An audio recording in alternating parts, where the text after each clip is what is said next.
dans le cadre du dossier du jour, nous avons le plaisir d'accueillir une femme politique, très connue d'ailleurs des médias, parce que très souvent vous la voyez à la télé. Il s'agit bien de Madame Marie-Jeanne Abega, qui est avec nous.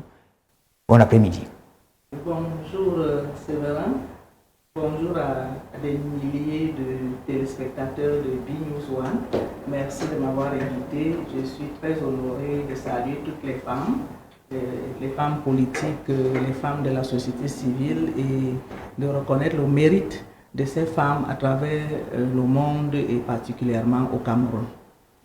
Nous sommes d'accord avec vous, nous disons merci parce que vous avez accepté de venir à nous cet après-midi pour cet échange qui va vous permettre de vous exprimer. Vous également qui nous regardez à la maison, vous qui avez des positions, vous qui avez des avis à donner sur la vie nationale, vous qui avez des perspectives, venez les partager avec nous sur B-News One. Nous sommes sur CanalSat, Canal 520 et puis sur les plateformes numériques YouTube et Facebook au même moment. Donc cet espace vous est réservé, c'est un espace essentiellement informatique parce que nous voulons partager avec vous vos idées, c'est une bonne chose.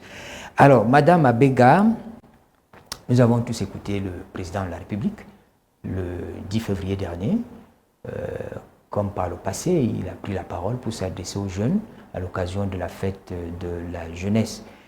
Il y a eu beaucoup de choses qui ont été dites. Qu'est-ce que vous en gardez? Le président de la République, comme à l'accoutumée, il s'adresse toujours aux jeunes à l'occasion de la fête de la jeunesse et c'est un discours très attendu. Et comme il est très attendu, au vu du concept environnemental de notre pays, beaucoup de Camerounais, le monde entier était scotché aux lèvres du président de la République. Qu'est-ce qu'il allait encore dire? Chacun a analysé le discours à sa façon. D'autres ont pensé que c'est du réchauffé. Mais toujours est-il dit qu'il y a toujours une particularité lorsque le président de la République s'adresse à la jeunesse ou alors lorsqu'il s'adresse au peuple camerounais. Et la particularité de ce discours du 10 février 2026, le président, dans ses habitudes, n'a pas l'habitude de faire des promesses de postes aux jeunes, mais il l'a fait cette fois-ci. Et en le faisant, il a indexé les directeurs généraux des sociétés, je sous-entends aussi certainement les DGA, et il a parlé de la place qu'il accorderait aux jeunes dans le nouveau gouvernement. Bon, c'est une curiosité. On se pose la question de savoir est-ce que le président va former un gouvernement uniquement jeune? Est-ce qu'il va nommer les directeurs généraux uniquement jeunes? Bon, et quand on fait un pas en arrière lors du discours du 31 décembre 2025, le président a dit qu'il plaçait son septennat sous, comment dirais-je, en accordant... La priorité, c'est les jeunes, c'est les femmes. Les femmes et les jeunes. Oui. Mais quand il s'adresse aux jeunes le 10 février, il parle uniquement des jeunes. Bon, pour nous les femmes, pour moi, personnellement, j'analyse et je me dis, s'il y avait un discours qui était prévu le 7 mars, le président de la République, il parlerait également des femmes cette fois-ci de manière isolée. Il a parlé des jeunes de manière isolée. Il parlera des femmes. Mais que non, je pense que le président de la République est en train de préparer quelque chose d'assez spécial. Parce que c'est un monsieur qu'on ne peut pas cerner. Je ne pense pas qu'il y a quelqu'un qui dise que je connais le président de la République et je sais que voilà ce qu'il va faire, que non. Je crois qu'il est en train de préparer quelque chose d'assez spécial, d'autant plus que les gens sont en suspense. On attend le gouvernement. Oui, on attend, et cette fois-ci, il a ajouté les directeurs généraux des sociétés. Qu'est-ce qu'il ne nous dit pas que quand il parle des directeurs généraux des sociétés, il parlera aussi des PCA? Il y a aussi les secrétaires généraux dans les administrations, il y a les inspecteurs généraux dans les administrations. Et ceci est une lutte qu'une femme mène depuis beaucoup d'années. Je vais penser au professeur Viviane Ondouabiolé, que je salue d'ailleurs. J'ai beaucoup d'admiration pour elle. Elle a longtemps milité pour que les directeurs généraux et les PCA qui sont hors la loi, c'est-à-dire ils ont dépassé la limite accordée par la loi, puissent eux-mêmes démissionner. Elle a prêché par l'exemple, elle-même elle a démissionné de son poste parce qu'elle a supposé qu'elle avait atteint la limite. Elle ne voulait pas parler d'une chose et faire son contraire. Donc, je crois que chacun devrait faire son examen de conscience, sa rétrospective, regarder autour de lui, est-ce que je suis dans les normes, est-ce que je suis dans la légalité ou alors je suis dans ce qui pourrait me condamner s'il fallait considérer les fautes de gestion. Donc, c'est autant de questionnements qui taraudent les esprits en ce moment et je sais que beaucoup de personnes qui sont dans cette situation vivent dans la peur en ce moment. Donc, pour nous les femmes, nous sommes conscientes et nous accordons la confiance à la promesse qui nous a été faite par le chef de l'État et nous pensons qu'il va la tenir. Et comme il a réitéré en ce qui concerne la jeunesse, la fête concernait les jeunes, mais je crois qu'il n'a pas oublié ce qu'il a promis aux femmes et il le fera certainement. Madame Abega, dans le fond quand même, quand le président parle aux jeunes, il décrit parfois dans son récit des scènes qui nous interpellent tous. Il parle de la responsabilité des jeunes qui s'adonnent à la consommation de la drogue, aux dérives de toutes sortes, les dérives numériques. C'est quand même des sujets préoccupants pour nous, parents, pour nos enfants, pour la société camerounaise. Justement, ça ne peut laisser personne indifférent parce qu'il y a la dépravation des mœurs. Et depuis, je vais penser à 2018, le discours de haine a pris le dessus sur l'amour que les Camerounais avaient vis-à-vis les uns envers les autres. Et je pense qu'il est temps qu'on revisite notre identité et notre moralité. Et quand il faut revisiter la moralité, l'identité camerounaise, il y a des secteurs qui sont interpellés. Je vais penser au ministère de la Jeunesse et de l'Éducation civique. Je n'ai pas lu son cahier de charges, mais... Ils n'en font pas assez? Moi, je ne sais pas s'ils en font assez. Moi, particulièrement, je ne suis pas impacté.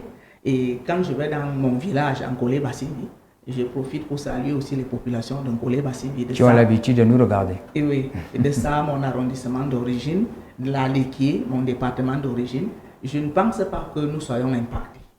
Bon, si on est impacté à des niveaux, mais il faut que ces actions atteignent la base. Nous avons atteint un niveau où lorsque tu vas à l'arrière-pays, tu gares la voiture, vous êtes comme moi certainement, je crois que le même phénomène devrait se passer chez vous. Lorsque tu gares la voiture, avant même que tu n'ouvres la portière pour descendre, on t'a déjà encerclé pour te dire « donne-moi le vent ». Comme si tu devais quelque chose à quelqu'un. Ça veut dire que la morale a foutu le camp. Dans les villages, on voit comment les enfants naissent. On ne voit pas quand est-ce qu'ils ont connu l'adolescence. On les retrouve vieux.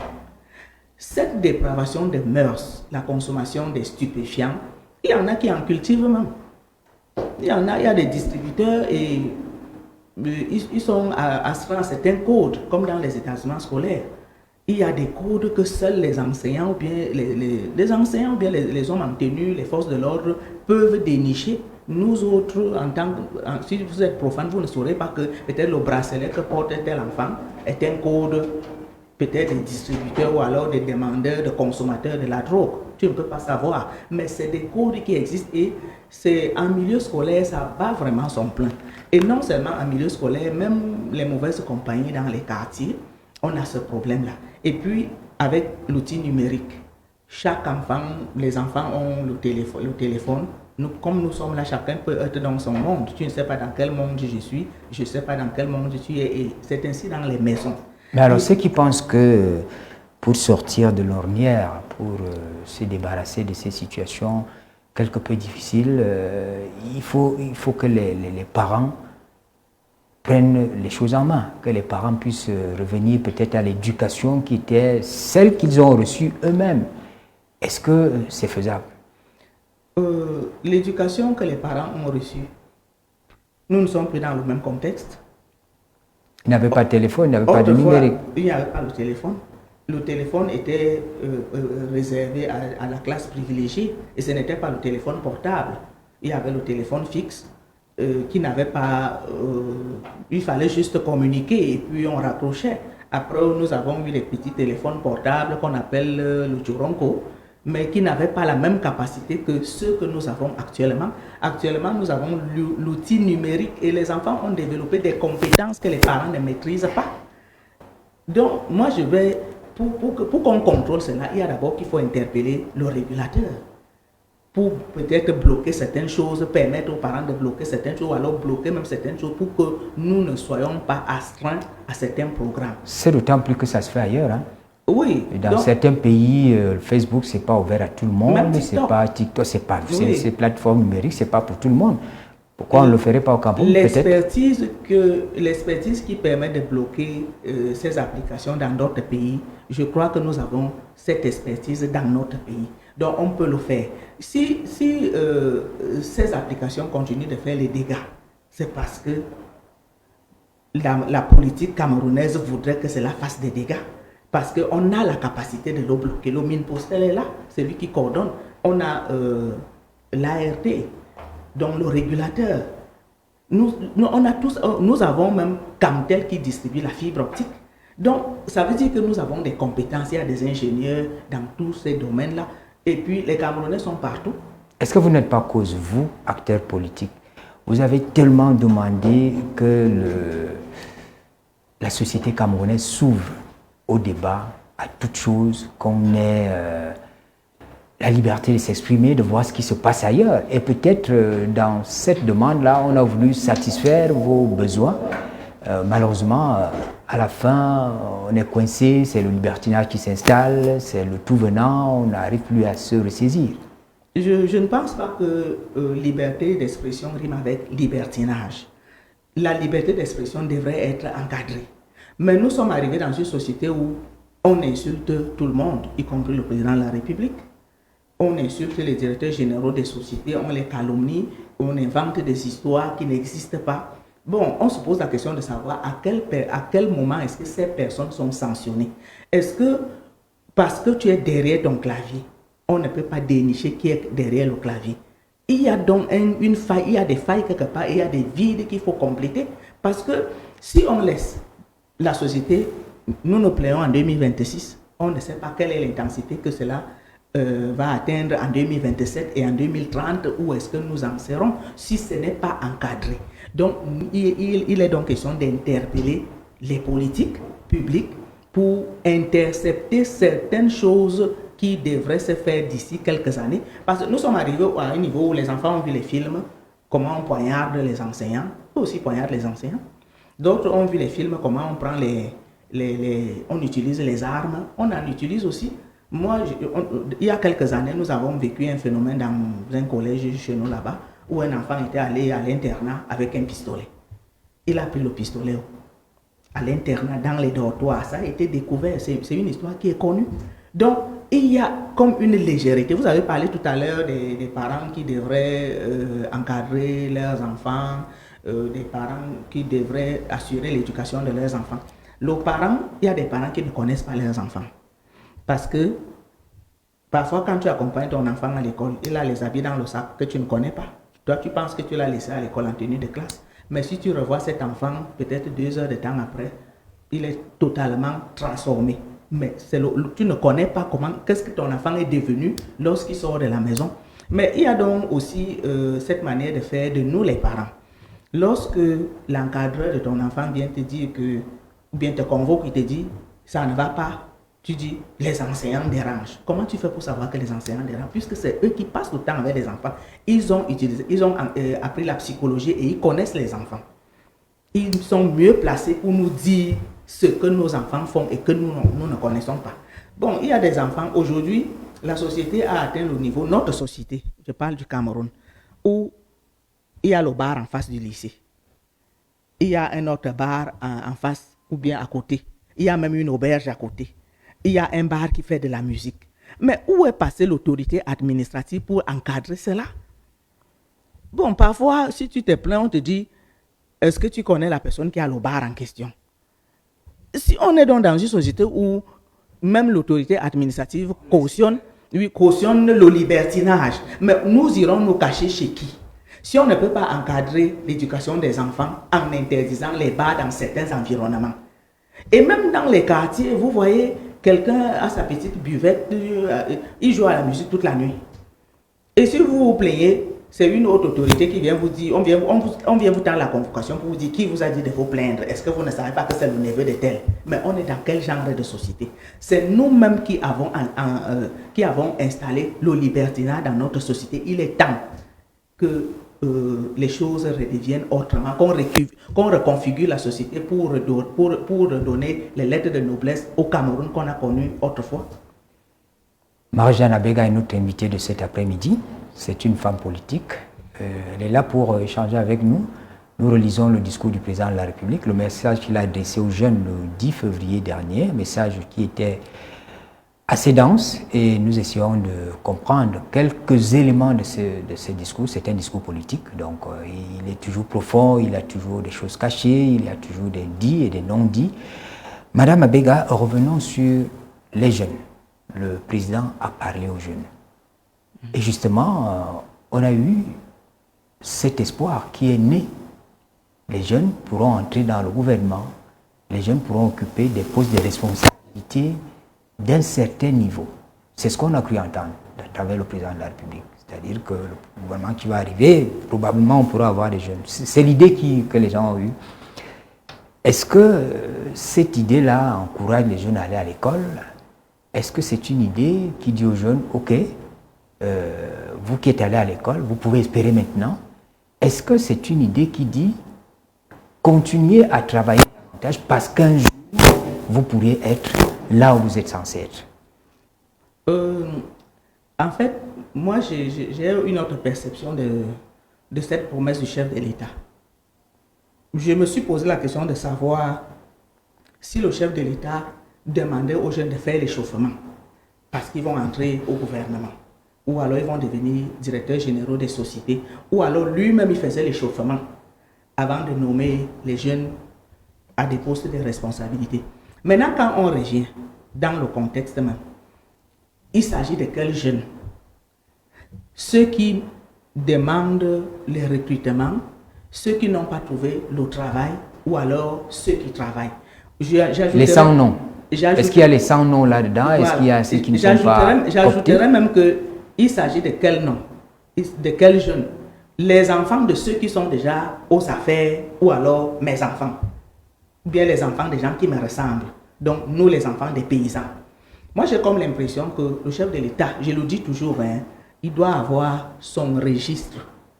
Il a son cocon dans lequel il puise ses énergies, il puise sa ressource humaine. Mais il devrait s'ouvrir aux autres. Dans nos classes, là, nous, les enfants des villageois, il y a aussi des compétences parmi nous. Donc, quand on parle des jeunes, d'autres ont dit, ah, c'est pour eux là-bas.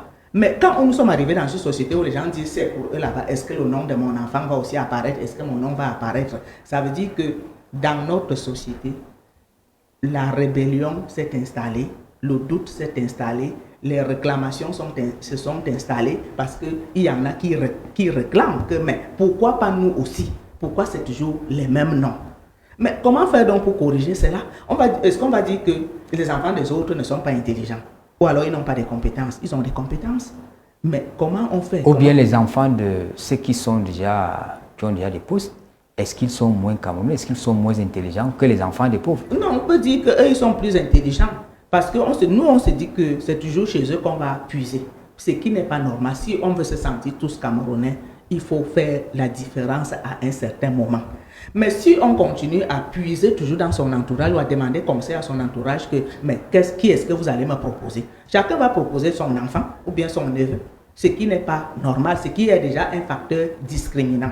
Et c'est cette discrimination-là qui vise à radicaliser certaines personnes au point où on se retrouve avec l'extrémisme violent. Les gens, on recrute tous les jours dans les rangs de l'extrémisme violent parce qu'on va vous dire, leurs enfants ce sont toujours les enfants qui sont dans des grands postes, ce sont eux qui ont des grosses voitures, ce sont eux qui entrent dans telle ou telle école. Est-ce que l'enfant de tout le monde peut entrer dans cette école? C'est une psychose qui s'est installée, qui habite les Camerounais. Parce qu'ils se disent qu'ils sont lésés, ils sont moins camerounais que les autres. Or, je pense que le chef de l'État, en sa qualité de père de la nation, le président de tous les Camerounais, devrait, si c'est cette approche-là qu'il a utilisée depuis 43 ans, il peut aussi changer d'approche pour tester les autres. Pour qu'on n'entende plus les mêmes noms, le même sillage et qu'on se dise, ah, c'est la continuité. Est-ce que nous ne sommes pas dans une dynastie pour que ce soit la continuité?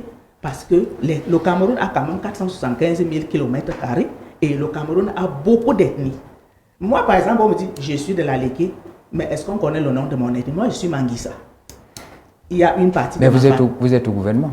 Oui, il y a une partie de ma famille dans l'Omba Mekim. Donc, je suis Manguissa avec une partie dans l'Omba Mekim. Ça fait que nous, on est bilingue à la naissance. Mais quand on va vous parler de la Léké, on va vous brandir une autre ethnie, on va vous dire les Étones.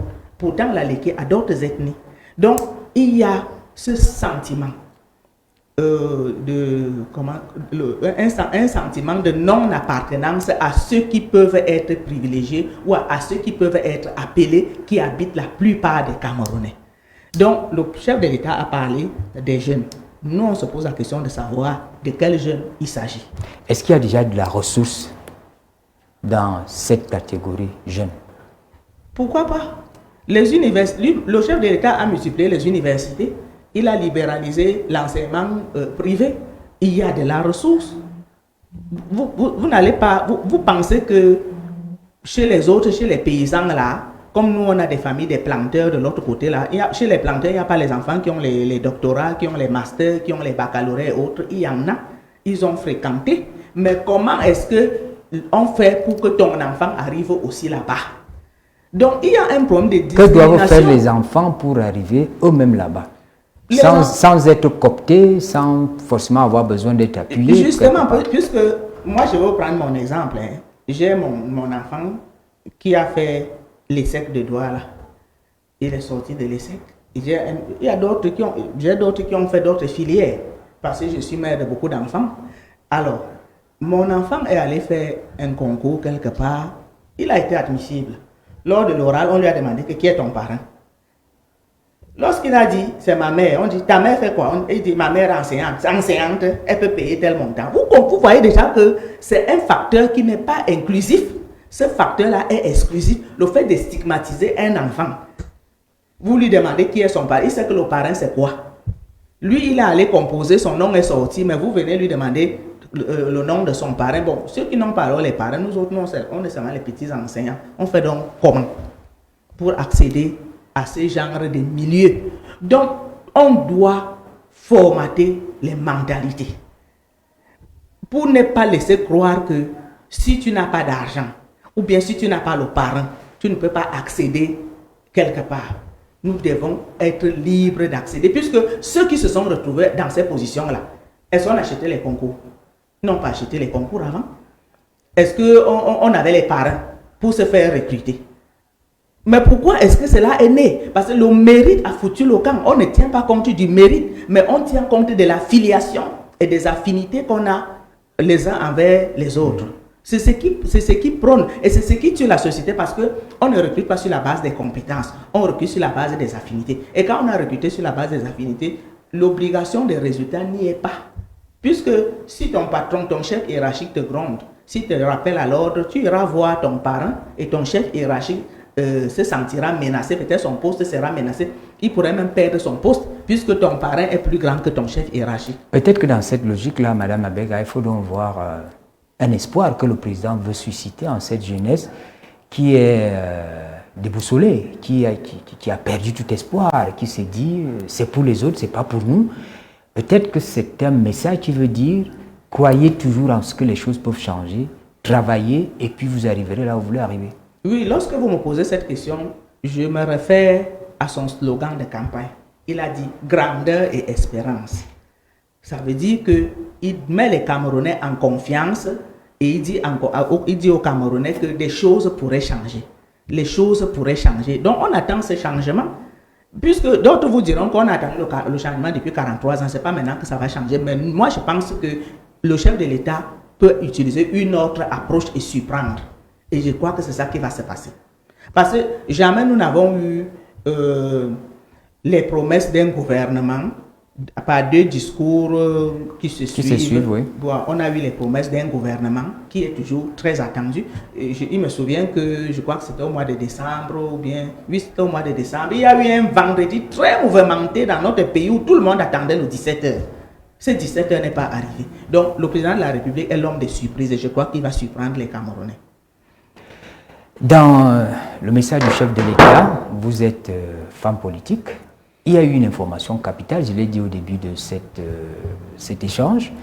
Le président a indiqué que, compte tenu des contraintes qui sont les nôtres, des contraintes qu'on peut imaginer, budgétaires, etc., l'environnement politique, le calendrier électoral pourra connaître un léger réajustement. Nous attendions les élections municipales, nous attendions les législatives. On attendait justement la convocation du collège du corps électoral, ce qui n'a pas été fait. Donc, visiblement, vous qui êtes dans les milieux politiques, vous voyez déjà arriver ce réajustement du calendrier. Comment vous avez perçu ça? Déjà, le président de la République, il a d'abord prorogé le mandat de ses conseillers municipaux.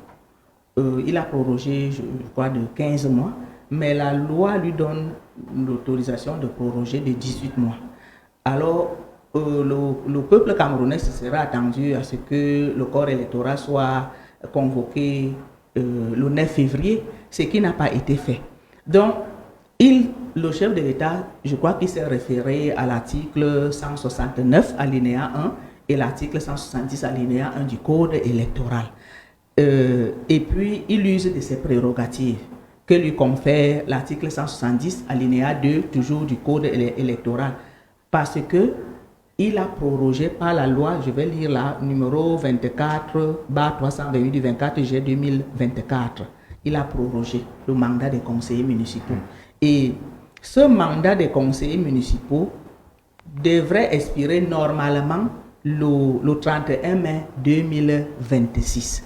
C'est comme il a dit qu'il se réfère à la loi fondamentale. Ça veut dire que la possibilité de proroger le mandat des conseillers municipaux est de 3 mois. Et l'élection devrait normalement avoir lieu 20 jours avant. Donc, la date probable des prochaines élections des conseillers municipaux, c'est le 11 mai 2026. Maintenant, pour ce qui concerne les députés. Bon, je crois que en tant que législateur, la loi leur confère les prérogatives eux-mêmes de décider de leur sort. Mais pour les conseillers municipaux, je crois que c'est calé. Parce que le président, ayant évoqué la loi fondamentale, va s'appuyer sur ces textes et ces alinéas, ces textes de loi, ces règles de droit dans le code électoral. Pour nous autres, quand on regarde maintenant, on jette un regard furtif. Nous disons que il y a certainement, en dehors de la loi, il y a d'autres raisons. Peut-être le président est dans la logique de l'apaisement. Nous sortons d'une élection présidentielle très mouvementée. Heurtée, oui. Oui. Certainement, le président de la République s'est dit, je vais d'abord laisser que les esprits se calment encore mieux avant de convoquer à nouveau le corps électoral. Ça permet aussi à d'autres personnes de se réajuster. Peut-être ça peut être des malentendus dans certaines formations politiques. Ça peut être aussi, bon, on peut évoquer les problèmes de trésorerie, mais je ne dis pas que c'est les problèmes de trésorerie parce que je ne suis pas le MINFI, je ne suis pas dans les secrets de l'État, mais nous faisons une analyse globale de la chose pour essayer de trouver ce qui n'a pas marché ou alors ce qui est capable de se faire. Encore que ce n'est un secret pour personne. Pendant la conférence annuelle des responsables des services centraux et des concentrés du MINFI, le chef du département, Louis-Paul Moutazia, en parlait. Il parlait de la liquidité. Il disait que lorsque l'État, qui est le premier opérateur économique d'un pays, du Cameroun, est enrhumé, cela se ressent. Donc, on le voit se battre avec des emprunts à gauche et à droite. C'est pour dire qu'à ce niveau-là, ce n'est pas au top. Ce n'est pas un secret de le dire. Donc, il y a tous ces paramètres-là, parce que pour organiser une élection couplée, c'est beaucoup d'argent. Et qu'est-ce que le chef de l'État fera? On ne sait pas. Est-ce qu'il va séparer les scrutins pour les faire de manière isolée et en différé? Est-ce qu'on va toujours continuer avec la logique des élections couplées, qui est la meilleure approche, puisque on peut contracter les dépenses en une seule? Mais tout compte fait, nous tous, même sans être économistes, nous savons que notre pays a traversé des mauvais moments qui ont entraîné beaucoup de dépenses et beaucoup de pertes.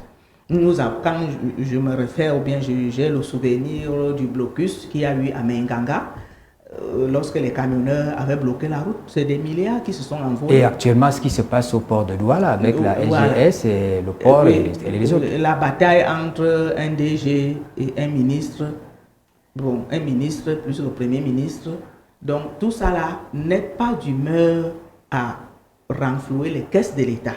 Parce que c'est nous qui souffrons. Lorsque l'argent n'entre pas dans notre pays, de qui souffrent? C'est les Camerounais qui souffrent. Et maintenant, si un jour le président de la République dit il n'y a pas les salaires, ça va toujours créer un tollé général. Donc, il y a des poches de dépenses qu'il faut privilégier. Donc, il y a un questionnement. Le président de la République ne peut pas toujours venir nous dire que je n'ai pas fait ceci parce qu'il n'y a pas d'argent. S'il vient dire cela, ça va encore créer une autre psychose au sein de la société. Nous en avons déjà assez. Donc, en tant que bon père de famille, il est en train de manager pour trouver le juste milieu et annoncer finalement la date des élections. Et comme femme politique, qu'est-ce que vous faites pendant cette période de flottement? Nous n'avons pas attendu la convocation du corps électoral. Chacun, déjà, je vais parler ici là, de l'UNDP, je suis femme politique de l'UNDP. Le président national avait signé une circulaire où il a désigné les présidents des commissions pour faire les investitures, pour commencer avec les investitures depuis très longtemps. Donc, ces commissions sont toujours en train de travailler et chacun est rentré dans sa circonscription, là où tu veux te présenter. Il est question de gagner du terrain, il est question de faire le maillage de ton territoire pour voir quels sont ceux qui peuvent marcher avec toi, est-ce qu'ils remplissent des conditions, parce qu'il y a les préalables à faire. Vous n'aurez pas, on ne devrait pas avoir sur sa liste, par exemple, des personnes qui n'ont pas de casier judiciaire, ou alors des personnes qui ont des problèmes avec la fiscalité. Donc, c'est ce casting-là, c'est ce travail préalable qui est en train d'être fait. Mais aussi, il y a autre chose. Le MINAT, le Moulinex, avait annoncé un autre découpage administratif. Cela pourrait aussi être un autre facteur qui peut favoriser le report le réajustement du calendrier électoral. Le réajustement du calendrier électoral. Donc, le président de la République ne peut pas venir dire aux Camerounais que j'ai réajusté le calendrier parce que j'attends le nouveau découpage administratif. C'est le président et il est souverain. Le peuple camerounais lui a accordé les pleins pouvoirs pour agir en son nom. Il est le président de tous les Camerounais, même ceux qui ne veulent pas. On sait quand même que en temps ordinaire, il y a des regroupements, il y a des entités où les femmes se retrouvent pour voir, étudier leur place au sein de la société politique camerounaise. Parce que la femme revendique toujours une participation aux instances de décision, qu'elles soient supérieures ou inférieures, la femme veut être là-dedans. Est-ce qu'à ce moment, on voit agir ces entités? Vous êtes membre d'un parti politique, peut-être que ça se fait là-bas, mais il y a des ONG, il y a des regroupements, et même à l'Assemblée, il y a des partenaires étrangers que nous avons qui sensibilisent les femmes à cela. Est-ce qu'on ressent cette préparation en amont pour qu'on ne soit pas surpris le moment venu, quand on aura convoqué le corps électoral pour les municipales ou les législatives?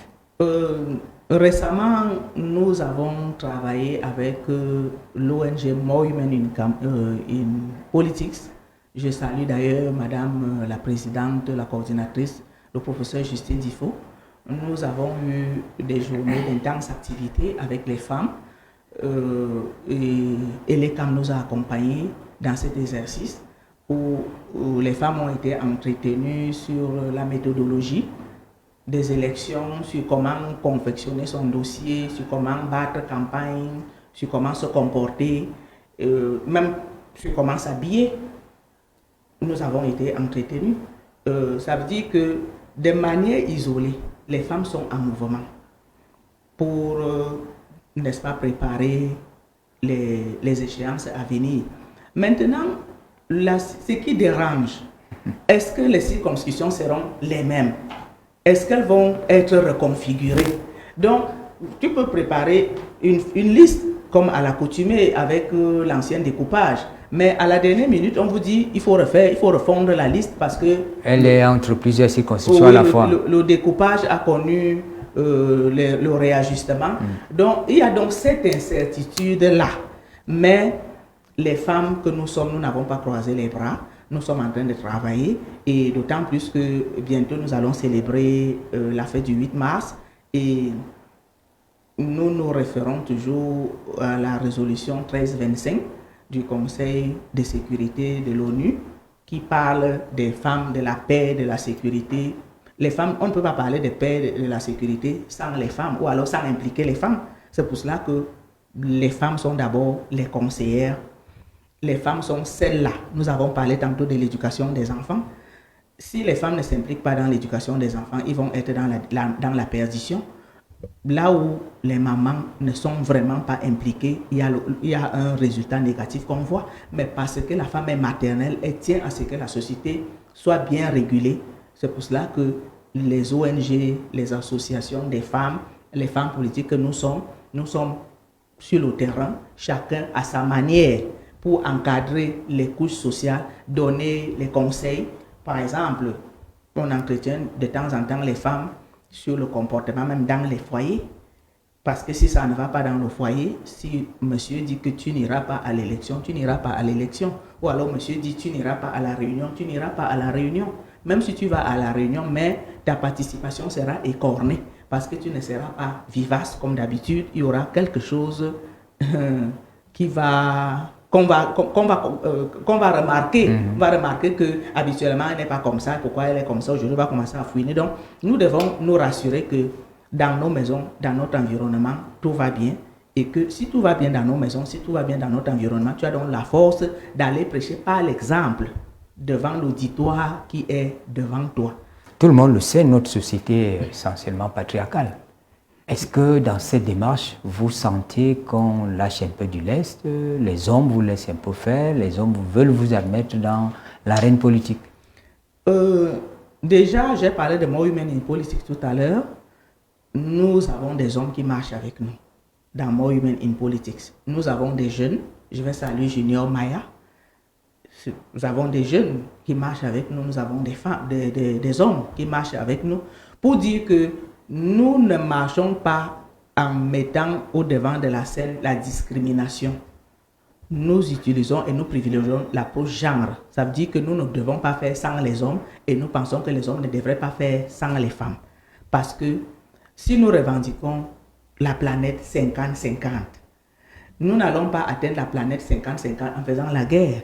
Nous allons atteindre la planète 50-50 en faisant la diplomatie, en marchant avec les mains dans la main avec les autres, parce qu'il y a des compétences que les hommes ont et qu'ils peuvent nous transmettre.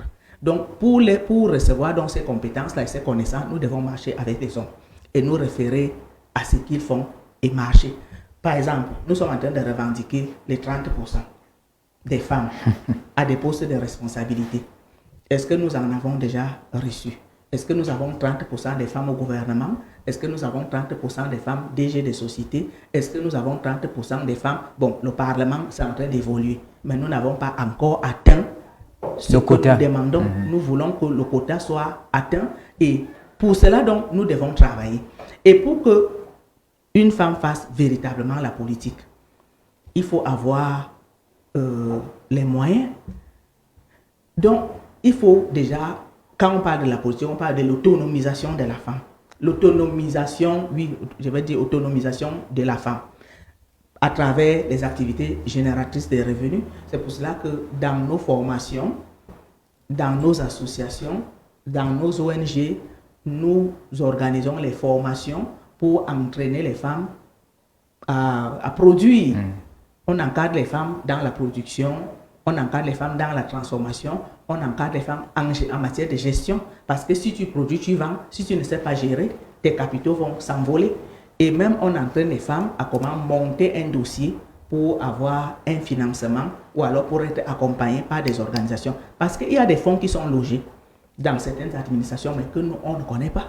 Mais si vous n'avez donc pas les rapports, par exemple, je vais citer le ministère des PME, qui est souvent avec nous lorsque nous organisons les masterclass avec Women in Politics, le ministère de l'Emploi et de la Formation professionnelle, ils sont souvent avec nous. C'est pendant ces masterclass que beaucoup d'entre nous ont découvert qu'il y a des financements dans ces administrations, mais que nous ne connaissons pas. Et je sais qu'il y a beaucoup d'autres financements dans d'autres administrations. Je peux parler ici peut-être du ministère de l'Agriculture, Minadel, le Minepia, mais qu'on ne connaît pas. Lorsque le dialogue social ne passe pas, il y a des choses qui vont vous échapper. Donc nous privilégions le dialogue, nous privilégions l'approche genre. Nous entrons dans la dernière partie de ce programme et je voudrais inviter Madame Marie-Jeanne Abega, qui est femme politique, qui nous a fait l'honneur d'être avec nous sur le plateau de BNews One cet après-midi. Dans le dossier du jour, nous parlons de la femme, de la politique et des élections. Je voudrais qu'on revienne sur le discours d'investiture du président de la République. Parce que dans ce discours, le 6 novembre dernier, il indiquait que, je n'utilise pas ces mots, mais c'était un peu ça l'idée, la priorité, parmi ces priorités, il y a les jeunes, il y a les femmes. On a parlé des jeunes. Qu'est-ce que vous entendez quand il dit il y a les femmes? Les femmes, priorité du septennat du président Paul Biya. C'est simplement un slogan politique, vous voyez de la conviction, vous voyez là-dedans une ouverture, vous voyez là-dedans un changement de cap? Je ne pense pas que ce soit un slogan. Si autrefois c'était le slogan, mais je crois que cette fois-ci il est sérieux. Pourquoi? Je vais m'expliquer, on est en train d'échanger. Je vais dire qu'il est sérieux parce que quelles sont ces personnes qui encensent le président de la République? Les femmes. Ce sont les femmes. Quelles sont ces personnes qui constituent la plus grande masse électorale? Ce sont les femmes. Les hommes, ils sont combien? Même s'ils sont nombreux. Mais les personnes qui mobilisent beaucoup plus, ce sont les femmes. Lorsqu'il faut aller à un meeting politique, à un regroupement, c'est toujours les femmes qu'on appelle. Hein. On dit aux femmes mobilisées.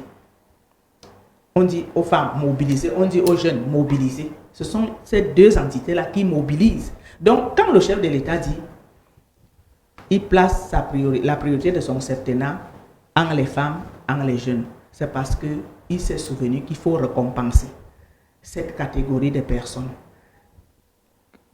Cette catégorie de personnes qui a toujours milité pour son maintien au poste comme président de la République. Si les femmes te lâchent, même dans ton village, c'est vrai, tu vas tomber. Il faut être avec les mamans, il faut être avec, la jeunesse. Absolument. Lorsque tu as un événement, si les jeunes boycottent l'événement, c'est foutu. Si les mamans boycottent l'événement, c'est foutu. Donc le chef de l'État l'a compris. Le chef de l'État sait qu'il devrait faire avec les femmes. Mais maintenant, le problème, ce sont les femmes de quelle forme? Est-ce que ce sont les femmes de sa formation politique uniquement? Ou alors les jeunes de sa formation politique uniquement? Ou alors c'est toutes les femmes? On s'est dit que le président, il est au-dessus des formations politiques. Il est pour tout le monde. Oui, je l'ai dit tantôt qu'il est représentant de tous les Camerounais. Mais lorsqu'il dit les femmes, il n'a pas défini le profil de ces femmes-là. Est-ce qu'il a dit les femmes de son parti, ou alors les femmes de tous les partis, les femmes de la société civile, les femmes camerounaises? S'il a dit les femmes camerounaises, il saura puiser pour faire un mélange, pour que ce ne soit pas, pour que ce soit multiforme. Mais si c'est toujours le casting autour de lui, c'est ça qui posera problème. Nous n'aurons pas la force de revendiquer, mais nous aurons quand même un mot à dire. Même le silence, là, le silence, c'est une forme d'expression. On peut s'exprimer par le silence, mais pour exprimer son mécontentement. Donc, je continue de dire ici que, en tant que père de la nation... Encore que dans sa formation politique, on entend ces discours-là, c'est-à-dire que la dernière élection présidentielle, il y a eu un signal. Peut-être que c'était heurté avec d'autres formations politiques, avec d'autres acteurs, mais au sein du parti même, le parti dominant, ils sont conscients de ce qu'il y a eu un signal fort venant de la base indiquant qu'il faut changer de paradigme, il faut changer les choses. Justement, on ne va pas parler du mot changement seulement sur les plateaux ou alors devant les caméras. On doit vivre le changement. On doit véritablement constater qu'il y a des choses qui ont changé et que c'est une nouvelle façon de faire. Donc, nous sommes dans l'ère nouveau du Cameroun, nous entrons dans une nouvelle phase qui n'a rien à voir avec ce qu'on faisait avant. Donc, je peux dire que lorsque le président de la République parle ainsi, il veut balayer du revers de la main ce qu'on lui reproche, ce que les Camerounais lui reprochent, ce que le peuple lui reproche, de toujours tourner en rond au même endroit. Donc, il est le père des Camerounais, il connaît les minorités, il connaît là où les gens ont été frustrés, il connaît là où les gens revendiquent et il connaît ce que les gens lui demandent de faire. Je crois qu'il c'est pas tombé dans les oreilles des sourds. Déjà que l'élection en elle-même, elle a envoyé un message très fort. Bon, je vais souligner ici que j'étais à la commission de recensement général de vote au Palais des Congrès. Cela m'a valu des flèches lorsque une certaine opinion, un certain parti politique, les militants de certains partis politiques ont voulu manipuler l'opinion pour dire qu'on a tripatouillé les résultats au Palais des Congrès. Je me suis levé pour faire les directs, pour dénoncer, pour dire que ce n'est pas vrai. Je suis présente au Palais des Congrès, ce n'est pas ce qu'on vous a dit. Cela m'a valu des flèches. On m'a même, à un moment, on a dit que elle est je suis la communicante de M. Biya.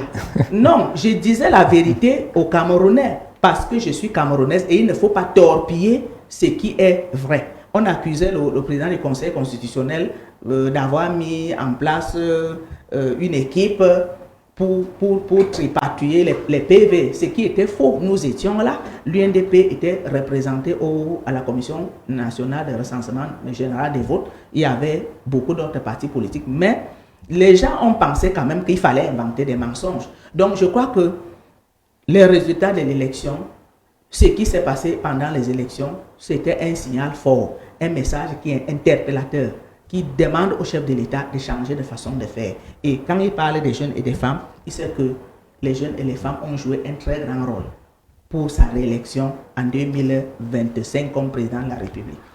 On n'est qu'au début de ce septennat, de ce mandat.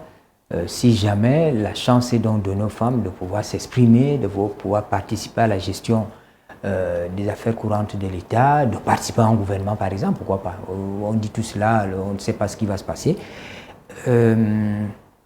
Qu'est-ce que les femmes doivent apporter de particulier dans la gestion des affaires publiques? Bon, les femmes doivent corriger la copie. C'est-à-dire? Corriger ce qui n'a pas marché. On accuse la société d'être corrompue. On parle des détournements des deniers publics, on parle de favoritisme.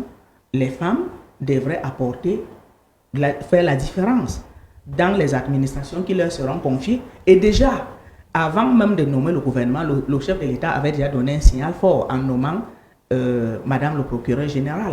C'est déjà un signe qu'il fait confiance aux femmes et qu'il est disposé à faire confiance à plus de femmes. Donc, je ne crois pas qu'il a dit une chose et il fera le contraire. Nous, les femmes, nous attendons la promesse du chef de l'État. Nous pensons qu'il va faire quelque chose dans ce sens parce que les femmes ont intérêt à corriger la copie. Les femmes ont les capacités. Les femmes ont des compétences. Mais le mal est profond. Hein? Le mal est profond. Mais il faudra beaucoup d'énergie, il faudra beaucoup d'astuces, beaucoup de stratégies. Nous avons des énergies. Nous avons des énergies nécessaires pour dire la vérité. Et nous avons des énergies nécessaires pour dire à ce niveau, nous pensons que nous allons marcher selon les règles de droit, selon ce qui doit être fait.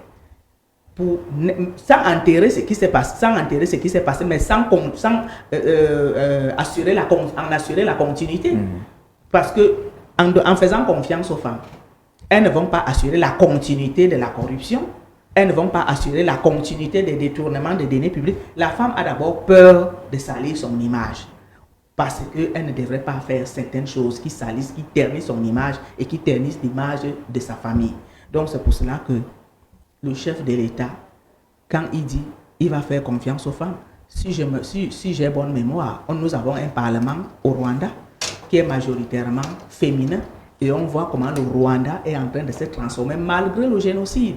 Ils ont connu le génocide, mais tout le monde en Afrique, tout le monde est conscient et unanime que le Rwanda a connu une transformation à nul autre pareil. Pourquoi est-ce que notre pays ne devrait pas connaître cette transformation-là? Nous avons Madame Lomine Postel qui avait fait des merveilles à la douane. quand elle était directrice générale des douanes, tout le monde l'a appréciée.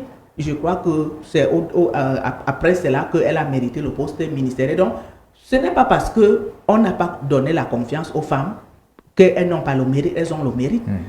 Nous serons contentes d'apprendre qu'une femme est ministre des Finances. Je n'en veux pas au ministre des Finances. Premier ministre. Oui, nous serons contentes d'aller célébrer une femme Premier ministre ou une femme... Tout à côté au Gabon, il y en a eu. Hein? Mais il y a un défi qui attend le chef de l'État.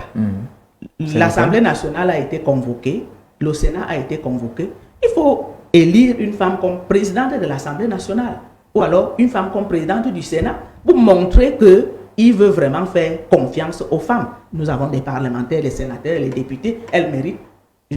Est-ce qu'elles n'ont pas les compétences pour devenir présidente du Sénat ou bien présidente de l'Assemblée nationale? Il peut le faire, c'est un test. À son âme, on retient toujours les phases tonitruantes de Mme Bédé quand elle était doyenne d'âge à l'Assemblée. On sait bien qu'elle ne mâchait pas ses mots pour dire certaines choses. On sait bien que les femmes sont dynamiques dans ce domaine-là, mais il faut se préparer. Il ne faudrait pas que les femmes continuent parce qu'on a le sentiment qu'il y a peut-être un groupe, vous faites partie de ce groupe-là, il y a encore une petite minorité qui se bat, qui voit l'avenir autrement, mais les autres restent en retrait. On reste dans l'animation culturelle, on reste dans l'accompagnement, on ne prend pas le risque. Il faudrait que les femmes sortent de cette torpeur-là, qu'elles se préparent, qu'elles se mettent en avant et qu'on sente véritablement qu'elles ont envie de faire quelque chose. Je pense que les femmes se battent autant qu'elles peuvent le faire. Mais il y a une forme de dictature. Par exemple, silencieuse. Oui, il y a une dictature silencieuse. Si je prends le cas des investitures, quand il s'agit des élections locales, législatives et municipales, pourquoi est-ce que les femmes qui sont si nombreuses ne sont-elles pas tête de liste, par exemple? Je ne vais pas citer le nom d'une commune. Hein. Il y avait une femme, elle est avec nous dans Mort Humaine, elle était tête de liste dans une commune de la région du centre. Mais lorsqu'il a fallu élire le maire, elle n'a pas été élue maire titulaire. C'est un homme qui a été élu maire titulaire, mais on lui a donné le poste d'adjoint. Est-ce pour dire qu'on l'a utilisé comme appât pour attirer l'électorat et après, on l'a relégué au second plan? Les femmes ont les capacités. Ce que moi je vais dire aux femmes sur ce plateau, je vais leur dire, imposez-vous. Imposons-nous pendant les investitures. Qu'on ne vienne pas nous dire que non, les plis fermés sont arrivés pour dire que c'est elle qui doit être tête de liste. Non, c'est nous qui avons la capacité de mobiliser et pourquoi pas nous, tête de liste, et pourquoi pas nous, maires titulaires dans les communes. On peut vous utiliser comme appât au moment des investitures. C'est-à-dire qu'on donne l'impression que vous êtes là, vous conduisez des listes, mais le moment venu, on sait comment le milieu politique fonctionne. Quand le vrai moment arrive, c'est pour ça change. C'est pour ça que je dis que nous devons nous imposer. On ne doit pas nous utiliser comme appât et en fait, quand on a fini de nous utiliser, on nous récompense avec quelque chose, un souffle-douleur. Que bon, comme tu as mobilisé, on peut te donner ceci par pitié. Donc, il ne faudrait pas que lors des récompenses, qu'on donne les souffles-douleurs aux femmes. Nous avons connu, voilà les conseils régionaux qui sont passés. Il n'y a aucune femme présidente du conseil régional. Mais et ça vous fait mal? Ça nous fait mal. Celle qui a bravé les plis fermés, Cathy Maba, au sud, pour avoir ne serait-ce que le poste de vice-président, elle a bravé. Ce n'était pas aisé, c'était de haute lutte. Est-ce qu'on doit toujours se battre? Oui, nous allons nous battre. Vous savez, les hommes nous demandent de nous battre. Donc, nous allons nous battre. C'est un exemple de la combativité. Nous devons combattre pour nous hisser au firmament à certains postes de responsabilité. Mais il y a, s'agissant des postes qui sont à la discrétion du chef de l'État, nous n'avons pas besoin d'aller nous battre. Mais à des postes électifs, nous allons nous battre. Ce qui est à la discrétion du chef de l'État, il donne à qui il veut, selon le casting que lui-même il fera. Mais je pense que ce n'est pas mauvais de donner les ministères, les postes de souveraineté aux femmes, puisqu'elles en ont les capacités. Il faut d'abord essayer. Qui a dit aux hommes que les femmes n'ont pas les capacités? Est-ce que vous avez testé les femmes à des postes de souveraineté et elles ont échoué? Non, on ne l'a pas encore fait. Donc, le moment est venu que le chef de l'État concrétise sa promesse et qui donne les postes de souveraineté aux femmes pour voir aussi comment nous allons faire, nous qui sommes les femmes. Madame Abega, Marie-Jeanne, on va bientôt se quitter. Vous avez quand même la conviction, l'intime conviction que la femme camerounaise aujourd'hui peut faire mieux que ce que nous voyons et le faire d'ailleurs pour le plus grand bien du pays. Les femmes défendent les intérêts du pays et elles vont continuer à défendre les intérêts du pays à partir de la base jusqu'au sommet, même à l'international. Nous avons nos sœurs qui sont les professeurs d'université, les professeurs, les docteurs. Elles le font si bien lors des conférences, lors des débats télévisés comme celui-ci, les débats radiophoniques, les instances internationales, la francophonie et autres. Nous avons les femmes. Elles sont représentatives et elles ont leur mot à dire sur des plateaux comme partout ailleurs. Donc, moi, je pense que les femmes camerounaises ont les capacités. Ce n'est plus la société qu'on a connue peut-être dans les années 50. Nous sommes maintenant en 2026.